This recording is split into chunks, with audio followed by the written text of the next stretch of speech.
ఎర్రగా ఉన్నటువంటి ముఖమండలం వంక ఒక్కసారి మీరు చూసి ఒక్క నమస్కారం చేశారనుకోండి, అది పరమమంగళములను ఇవ్వగలుగుతుంది.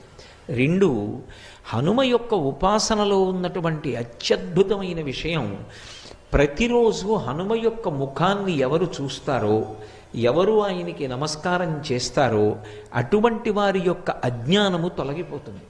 చాలా తొందరగా వారికి జ్ఞానకటాక్షము కలిగేటటువంటి అదృష్టాన్ని పొందుతారు.